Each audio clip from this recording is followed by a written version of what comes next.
तमिलनाडु के समुद्र में एक ऐसी जगह है जिसे देखकर आज भी लोग हैरान हो जाते हैं। समुद्र के बीचों बीच दिखाई देती है पत्थरों, रेत और उथले पानी की एक लंबी श्रृंखला। लेकिन सवाल है, आखिर यह संरचना बनी कैसे? क्या यह सिर्फ प्रकृति की बनाई हुई एक अनोखी संरचना है, या फिर हजारों साल पुरानी किसी ऐसी कहानी का हिस्सा है जिसका जिक्र भारत के प्राचीन ग्रंथों में मिलता है? इस जगह को आज दुनिया एडम्स ब्रिज के नाम से भी जानती है, जबकि भारत में इसे राम सेतु कहा जाता है। आज की इस वीडियो में हम जानेंगे राम सेतु का इतिहास, रामायण में इसका वर्णन, वैज्ञानिक दृष्टिकोण और वह सवाल जिसका जवाब आज भी लोगों को सोचने पर मजबूर करता है। आइए जानते हैं राम सेतु कहां है।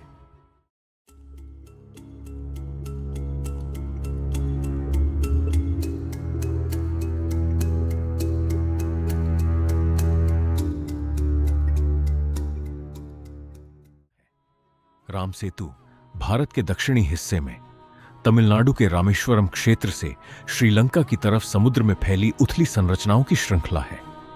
यह क्षेत्र भारत और श्रीलंका के बीच पाक जलमरु मध्य और मन्नार की खाड़ी के आसपास आता है। ऊपर से देखने पर समुद्र के बीच एक लंबी घुमावदार पट्टी जैसी संरचना दिखाई देती है। कई जगहों पर पानी काफी उथला है और रेत, प्रवाल तथा चूना पत्थर जैसी समुद्री संरचनाएं मिलती हैं। यही दृश्य इस जगह को बेहद रहस्यमयी बना देता है।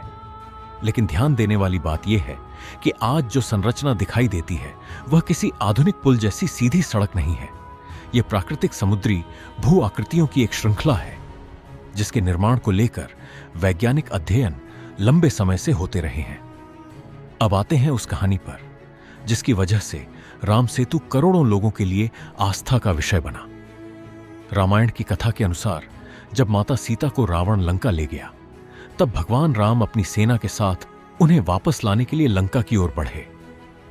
लेकिन सामने था विशाल समुद्र। सेना को समुद्र पार करके लंका पहुंचना था।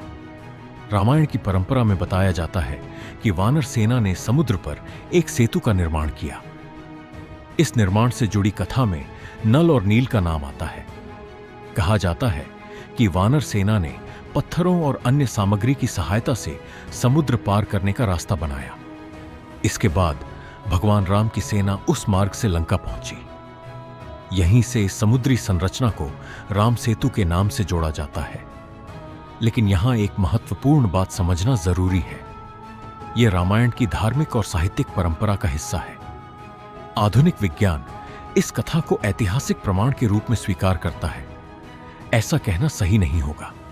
यानी हमारे सामने दो अलग दृष्टिकोण हैं, एक धार्मिक परंपरा और दूसरा वैज्ञानिक अध्ययन। अब सवाल उठता है कि वैज्ञानिक राम सेतु को कैसे देखते हैं।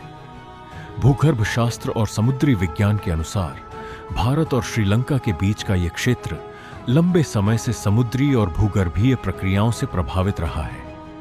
समुद्र के स्तर में बदलाव, रेत का जमाव, समुद्री धाराएं, प्रवाल और चूना पत्थर जैसी संरचनाएं इस क्षेत्र की वर्तमान भौगोलिक बनावट में भूमिका निभाती है।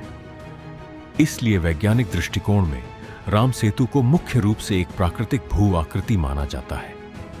लेकिन यहीं से बहस और दिलचस्प हो जाती है, क्योंकि कुछ लोग सवाल करते हैं, अगर यह पूरी तरह प्राकृतिक संरचना है तो यह इतनी लंबी और एक श्रृंखला की तरह क्यों दिखाई देती है? क्या इसमें कभी इंसानों ने कोई बदलाव किया था, या प्रकृति ने हजारों वर्षों में समुद्र के अंदर ऐसी संरचना खुद तैयार कर दी? इन सवालों पर अलग अलग दावे किए जाते रहे हैं, लेकिन अभी तक ऐसा निर्णायक वैज्ञानिक प्रमाण उपलब्ध नहीं है जिससे यह निश्चित रूप से कहा जा सके कि वर्तमान राम सेतु पूरी तरह मानव निर्मित है। आपको क्या लगता है, राम सेतु की कहानी में कितनी सच्चाई है? कमेंट में अपनी राय जरूर बताइए।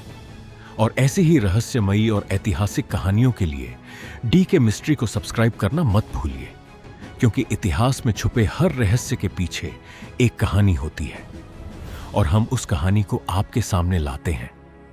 धन्यवाद दोस्तों।